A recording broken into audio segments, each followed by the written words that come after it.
എല്ലാവർക്കും നമസ്കാരം. പൃഥ്വി വ്ളോഗ്സിലേക്ക് സ്വാഗതം. ഇന്ന് ഞാൻ നിങ്ങളെ കാണിച്ചു തരാൻ പോകുന്നത് ഒരു സ്പെഷ്യൽ വിഭവമാണ്. നമുക്കിപ്പോൾ 2 ദിവസം കഴിഞ്ഞാൽ വിഷു ആണല്ലോ. അപ്പോൾ വിഷുവിന് ഉണ്ടാക്കാൻ പറ്റിയൊരു സദ്യ വിഭവമാണ് ഞാൻ ഇന്ന് ഉണ്ടാക്കി കാണിക്കാൻ പോകുന്നത്. എന്താണെന്നോ, നമ്മുടെ ഇപ്പോൾ എറണാകുളം ഭാഗത്തൊന്നും അധികം ആൾക്കാർ ഇതൊന്നും ഉണ്ടാക്കാറില്ലെന്നും എനിക്ക് തോന്നുന്നത്. സദ്യക്കൊന്നും അങ്ങനെ കണ്ടിട്ടില്ല. പക്ഷെ ട്രിവാൻഡ്രത്ത് സദ്യക്കുള്ള ഒരു പ്രധാന വിഭവമാണ് വടക്കൂട്ടുകറി. അപ്പോൾ എങ്ങനെയാണ് ഇത് ഉണ്ടാക്കുന്നതെന്ന് നമുക്ക് നോക്കാം. എൻ്റെ ഹസ്ബൻഡിൻ്റെ വീട് ട്രിവാൻഡ്രത്താണെന്ന് ഞാൻ നേരത്തെ പറഞ്ഞിട്ടുണ്ട്. അപ്പോൾ അവിടങ്ങളിലൊക്കെ സദ്യക്കൊക്കെ ഉണ്ടാവുന്ന ഒരു സ്പെഷ്യൽ വിഭവമാണ് വടക്കൂട്ടുകറി. അപ്പോൾ ഞാനിതൊന്ന് ഉണ്ടാക്കി കാണിക്കാൻ പോവുകയാണ്. അപ്പോൾ വിഷുവിനൊക്കെ ആർക്കെങ്കിലും ഇതുപോലെ ഉണ്ടാക്കണമെങ്കിൽ ഇതുപോലെ ഒന്ന് ട്രൈ ചെയ്യാമല്ലോ. നല്ല ടേസ്റ്റാണ്. പിന്നെ ഇതിൽ പുളിയൊന്നും ചേരൂല. അപ്പോൾ ഞാനിത് ചപ്പാത്തിക്ക് കഴിക്കാൻ വേണ്ടിയിട്ട് നിങ്ങളെ കാണിക്കുകയും ചെയ്യാം, ചപ്പാത്തിക്ക് ഇത് കൂട്ടി കഴിക്കുകയും ചെയ്യാം. അങ്ങനെ വിചാരിച്ചാണ് ഉണ്ടാക്കുന്നത്. അപ്പോൾ ആദ്യം നമ്മൾ ഉഴുന്നുവടയാണ് കേട്ടോ. പക്ഷേ വടയുടെ പോലെ ആ ഹോളൊന്നും ഇടേണ്ട ആവശ്യമില്ല. ചെറുതായിട്ട് ഇങ്ങനെ ഫ്രൈ ചെയ്തെടുത്താൽ മതി. ചെറിയ ചെറിയ ബോൾസായിട്ട് നമുക്കിത് ഫ്രൈ ചെയ്തെടുക്കാം. എന്നിട്ട് കൂട്ടുകറിയിലിട്ട് വെക്കുക. അപ്പോൾ ഇത് കുറച്ച് കഴിയുമ്പോഴത്തേക്ക് ഇത് നല്ലതുപോലെ ഇതിൻ്റെ ഗ്രേവി എല്ലാം വലിച്ചെടുത്ത് നല്ലൊരു ടേസ്റ്റി ആയിട്ടുള്ളൊരു കറിയാണ്. അപ്പോൾ എങ്ങനെയാണ് ഉണ്ടാക്കുന്നതെന്ന് കാണിച്ചു തരാം. നമുക്ക് നമ്മുടെ വീഡിയോയിലേക്ക് പോകാം. വരും.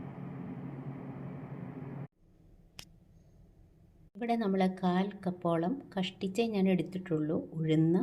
ഇതൊരു അരമണിക്കൂർ കുതിർത്തി അതിൽ നിന്ന് വെള്ളമൊക്കെ കളഞ്ഞ് എടുത്ത് വെച്ചിരിക്കുന്നതാണ്. മിക്സിയുടെ ചെറിയ ജാറിലേക്ക് ഇട്ട് കൊടുത്തിട്ടുണ്ട്. ഇത് നല്ലതുപോലെ അരച്ചെടുക്കണം. വട ഉണ്ടാക്കാനാണ്. ഇത് വെള്ളമില്ലാതെയാണ് നമ്മൾ അരയ്ക്കാൻ ശ്രമിക്കുന്നത്. പക്ഷേ അരഞ്ഞ് കിട്ടാനായിട്ട് അല്പം വെള്ളമൊക്കെ ചേർക്കേണ്ടി വരും. ഒരു ചെറിയ സ്പൂണിൽ വെള്ളം ചേർത്ത് കൊടുത്താൽ മതിയാവും. അല്ലെങ്കിൽ വെള്ളം കൂടിപ്പോയി കഴിഞ്ഞാൽ വടയായിട്ട് നമുക്ക് ഉണ്ടാക്കാൻ ബുദ്ധിമുട്ടാവും. നല്ലപോലെ അരഞ്ഞു വന്നിട്ടുണ്ട്, കണ്ടില്ലേ? ഇനി നമുക്ക് ഇത് ഉപ്പും കൂടെ ചേർത്ത് ചെറിയ ബോൾസായിട്ട് വട പോലെ ഉണ്ടാക്കിയെടുക്കാം. അതിനകത്ത് തുളയൊന്നും ഇടേണ്ട ആവശ്യമില്ല. കണ്ടില്ലേ? കൂട്ടുകറി വയ്ക്കാൻ വേണ്ട മറ്റ് പച്ചക്കറി, അതായത് നമുക്കിവിടെ ഉരുളക്കിഴങ്ങും സവാളയാണ് വേണ്ടത്. അപ്പോൾ അത് 2 സവാളയും 2 ഉരുളക്കിഴങ്ങും. ഒരെണ്ണം ചെറുതാണ്. അതിൻ്റെ തൊലിയൊക്കെ കളഞ്ഞ് വെള്ളത്തിലിട്ട് വെച്ചിട്ടുണ്ട്. ഇനി ഇത് വലിയ കഷ്ണങ്ങളായി കട്ട് ചെയ്തെടുത്താൽ മതി.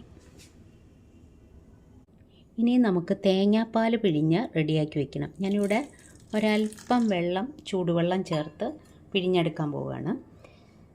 അപ്പോൾ 1-ാം പാലും 2-ാം പാലും വേണം നമുക്ക്. മിക്സിയിലിട്ടൊന്ന് കറക്കിയിട്ടാണ് കേട്ടോ പിഴിഞ്ഞെടുക്കുന്നത്. ഇത് 1-ാം പാലാണ്, തലപ്പാലെന്ന് പറയും. അപ്പോൾ ഇത് നമ്മൾ അരിച്ചിവിടെ മാറ്റി വയ്ക്കാം. വടയുടെ മാവ് നല്ലതുപോലെ അരച്ച് നമ്മൾ വെച്ചിട്ടുണ്ടായിരുന്നല്ലോ മിക്സിയുടെ ചെറിയ ജാറിൽ. അത് മറ്റൊരു പാത്രത്തിലേക്ക് മാറ്റി. വടയുടെ മാവ് റെഡിയാക്കി വെച്ചിട്ടുണ്ട്. ഇനി അല്പം ഉപ്പ് കൂടി ഇതിലേക്ക് ചേർത്ത് കൊടുത്താൽ മതി. അല്പം ഉപ്പ്.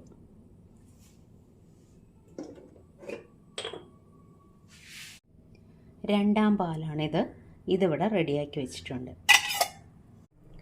നമ്മുടെ വെളിച്ചെണ്ണ നല്ലതുപോലെ തിളച്ച് വന്നിട്ടുണ്ട്. ഇപ്പോൾ ഹൈ ഫ്ലെയിമിൽ തന്നെയാണ് ഞാൻ വച്ചിരിക്കുന്നത്.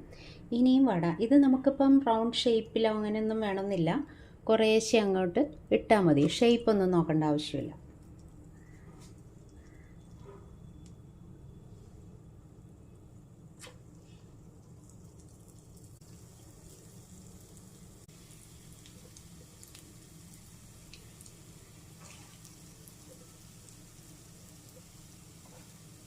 അങ്ങനെ ചെറിയ ചെറിയ ബോൾസായിട്ട് നമ്മൾ എടുത്തു വെച്ചിരുന്ന മുഴുവൻ മാവും ഈ എണ്ണയിലേക്ക് ഇട്ട് കൊടുത്തു.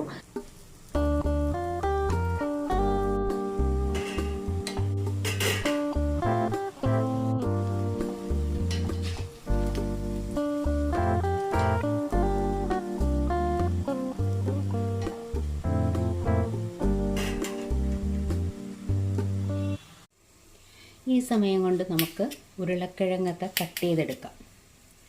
ഇത് നല്ലപോലെ കഴുകിയെടുത്താണ്.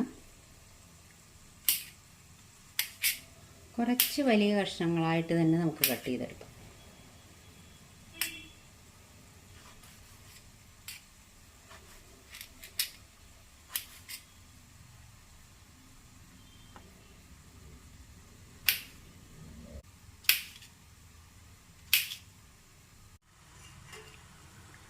നമ്മുടെ വട തിരിച്ചും മറിച്ചുമൊക്കെ ഒന്നിട്ട് കൊടുക്കണം.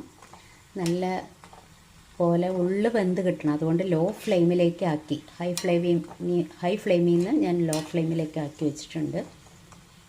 ഇനി ഒന്നുകൂടി മൂത്ത് കഴിഞ്ഞാൽ നമുക്ക് എടുക്കാം. നമ്മുടെ വട റെഡിയായി വന്നിട്ടുണ്ട്. ഇത്ര മതിയാവും, ഒരുപാട് മൂത്ത് പോകണ്ട. കണ്ടോ, നല്ല ഗോൾഡൻ ബ്രൗൺ കളറായി വന്നിട്ടുണ്ട്. ഉള്ളൊക്കെ വന്നിട്ടുണ്ടാവും. അപ്പോൾ നമുക്ക് സ്റ്റൗ ഓഫ് ചെയ്തിട്ട് വട എടുത്തു മാറ്റാം.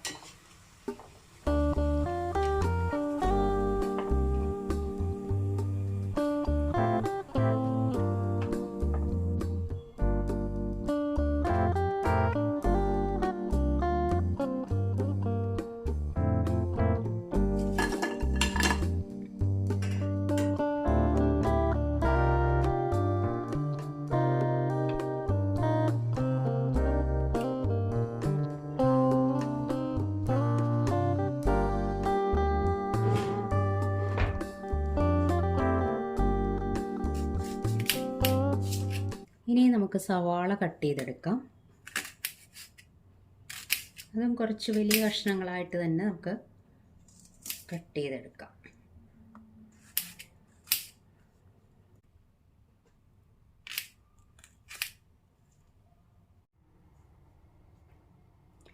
ഒരു പാൻ അടുപ്പത്തേക്ക് വെച്ചിട്ടുണ്ട്. ഇനി ഇതിലേക്ക് നമുക്ക് വെളിച്ചെണ്ണ ഒഴിച്ചു കൊടുക്കണം. നമ്മൾ ഇപ്പം ഫ്രൈ ചെയ്യാനായിട്ട്, വട ഉണ്ടാക്കാനായിട്ട് എടുത്ത എണ്ണയുടെ ബാക്കി നിന്നാണ് ഒഴിക്കുന്നത്. ഇവിടെ നമ്മളൊരു 2 ടേബിൾ സ്പൂണോളം വെളിച്ചെണ്ണ ഒഴിച്ചു കൊടുത്തിട്ടുണ്ട്. ഇനി സ്റ്റൗ ഓൺ ചെയ്ത് വയ്ക്കാം. ഒരു മീഡിയം ഫ്ലെയിമിലാക്കി വെച്ചിട്ടുണ്ട്. ഇനി ഇതിലേക്ക് നമ്മൾ കട്ട് ചെയ്ത് വെച്ചിരിക്കുന്ന ഉരുളക്കിഴങ്ങിൻ്റെ കഷ്ണങ്ങൾ ഇട്ട് കൊടുക്കാം. ഒന്ന് സോട്ട് ചെയ്യണം.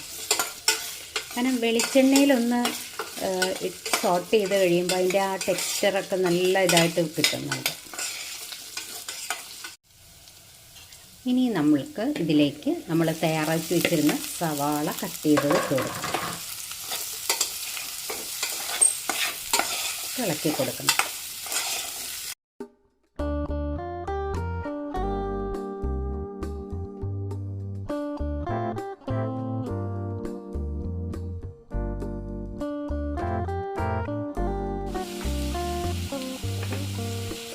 ഇനി നമുക്ക് ഇതിന് ആവശ്യത്തിനുള്ള ഉപ്പ്, കുറച്ച് ഉപ്പിട്ട് കൊടുക്കാം. എന്നിട്ട് പിന്നെ നോക്കിയിട്ട് ലാസ്റ്റ് വേണമെങ്കിൽ ഇട്ടാൽ മതി.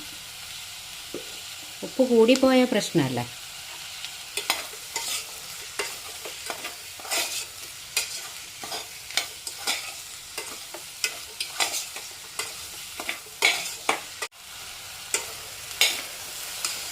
അടുത്തതായിട്ട് ഒന്ന് സോട്ടായി വന്നിട്ടുണ്ട്. അപ്പം നമുക്ക് ഇതിലേക്ക് ആവശ്യത്തിനുള്ള പൊടികൾ ഇട്ട് കൊടുക്കാം. ആദ്യം തന്നെ മഞ്ഞൾപ്പൊടി ഒരു 1/4 ടീസ്പൂൺ ഇട്ട് കൊടുക്കാം. പിന്നെ മുളക് പൊടി ഒരു കാശ്മീരി മുളക് പൊടിയാണ് ഞാൻ എടുക്കുന്നത്, 1 ടീസ്പൂൺ എടുക്കുന്നുണ്ട്. ഇനിയും മല്ലിപ്പൊടി 1 ടീസ്പൂൺ ഇട്ട് കൊടുക്കാം. അടുത്തായിട്ട് കുരുമുളക് പൊടിയാണ്, ഇതൊരു 1/4 ടീസ്പൂൺ മതി. എരിവൊക്കെ ഓരോരുത്തരുടെ ഇഷ്ടാനുസരണം ചേർക്കാം കേട്ടോ.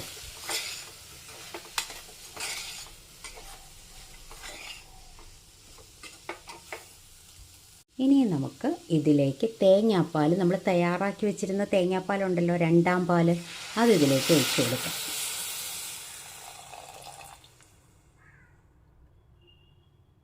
ഇനി ഈ തേങ്ങാപ്പാലിൽ കിടന്ന് ഇതൊന്ന് തിളച്ച് വേവട്ടെ. നമുക്കൊന്ന് അടച്ചു കൊടുക്കാം.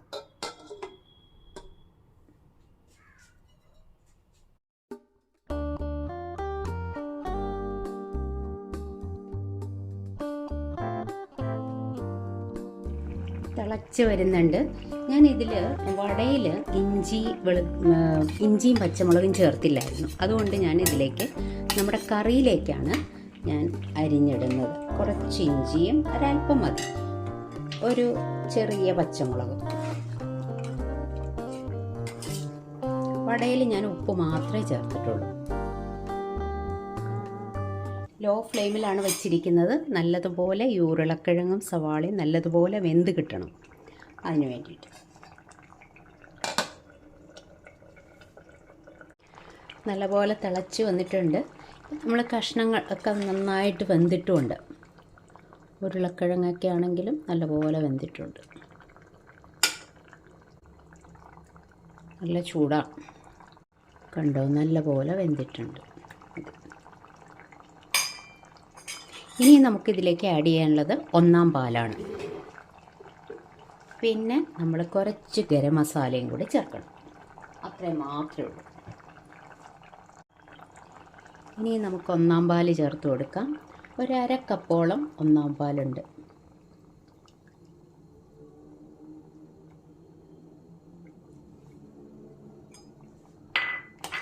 ഒന്നിളക്കി കൊടുക്കാം. ഇനിയാണ് നമ്മുടെ വട ചേർക്കുന്നത്. ഗരം മസാല നമുക്ക് ഒരു 1/4 ടീസ്പൂൺ ചേർത്ത് കൊടുക്കാം.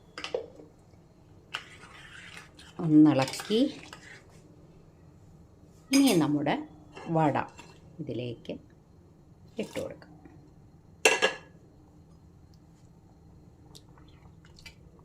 ഒന്നിളക്കി കൊടുക്കാം. ഇനി ഈ വട ഇതിനകത്ത് കിടന്ന് നല്ലതുപോലെ സോക്കായി കഴിയുമ്പോൾ ഇതെല്ലാം വലിച്ചെടുത്തോളും. അപ്പോൾ അതൊന്ന് കുതിർന്ന് വരും. ഒന്ന് ചെറുതായിട്ടൊന്ന് തിളകേറി വന്നാൽ മതി. 1 പാലല്ലേ ഒഴിച്ചിരിക്കുന്നത്. പിന്നെ ഇതിലേക്ക് താളിച്ചിട്ടാൽ മാത്രം മതി. ചെറുതായിട്ട് തിളകേറി വന്നിട്ടുണ്ട്. ഇനി നമുക്ക് ഓഫ് ചെയ്ത് വയ്ക്കാം. നമ്മുടെ വടക്കൂട്ടുകറി ഓൾമോസ്റ്റ് റെഡിയാണ്. ഇനി ഇതിലേക്ക് താളിച്ചുകൂടി ഇട്ടാൽ മതി. കണ്ടോ, ഇത് കുറച്ച് കഴിയുമ്പോഴത്തേക്ക് ഇത് നല്ലതുപോലെ കുറുകിയിരിക്കും. കാരണം ഈ വട ഇതിലെ ഈ തേങ്ങാപ്പാലൊക്കെ വലിച്ചെടുത്തോളും. അപ്പോൾ പാകത്തിന് ഗ്രേവി ആയിട്ടിരിക്കും. കണ്ടോ, ഭയങ്കര ടേസ്റ്റി ആയിട്ടുള്ളൊരു കറിയാണിത്. ഇനി ഈ സമയത്ത് നമുക്ക് ഉപ്പൊക്കെ പാകത്തിനാണോ എന്ന് നോക്കാം. ഞാൻ എരിവ് നോക്കി കറക്റ്റാണ്. പിന്നെ ഇതിനകത്ത് ഉപ്പും കൂടി ഒന്ന് നോക്കിയാൽ മതി.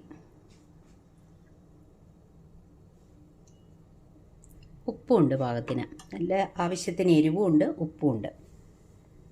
നല്ല ടേസ്റ്റിയാണ് കേട്ടോ. ഇനി ഇതിലേക്ക് ആവശ്യത്തിനുള്ളത് താളിച്ചിട്ടാം. നമ്മുടെ വെളിച്ചെണ്ണ 1 ടേബിൾ സ്പൂൺ ഒഴിച്ചു കൊടുത്തിട്ടുണ്ട്. അതിവിടെ ചൂടായി വന്നിട്ടുണ്ട്. അതിലേക്ക് ഒരു 1/2 ടീസ്പൂൺ കടുകിട്ട് കൊടുത്തു.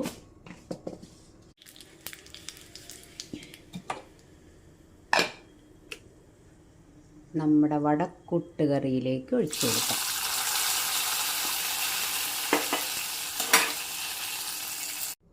കണ്ടോ, നമ്മുടെ വടക്കൂട്ടുകറി ഇവിടെ തയ്യാറായി വന്നിട്ടുണ്ട്. നല്ല സൂപ്പർ ടേസ്റ്റാണ്. ഇത് നമ്മുടെ ചോറിന് ഒരു സദ്യ വിഭവമാണ്. തിരുവനന്തപുരംകാരുടെ സ്പെഷ്യൽ വിഭവമാണിത്. സദ്യക്കൊക്കെ ഉണ്ടാവും. അപ്പോൾ ഞാനിന്നിവിടെ എന്തായാലും ഇത് ചപ്പാത്തിക്കൊക്കെ കൂട്ടി കഴിക്കാൻ നല്ലതാണ്. അപ്പോൾ ഞാനിത് ചപ്പാത്തിക്ക് കൂട്ടി കഴിക്കാൻ ഉദ്ദേശിച്ചാണ് ഉണ്ടാക്കിയത്. പിന്നെ നിങ്ങളെ ഇത് കാണിച്ചു തരാം.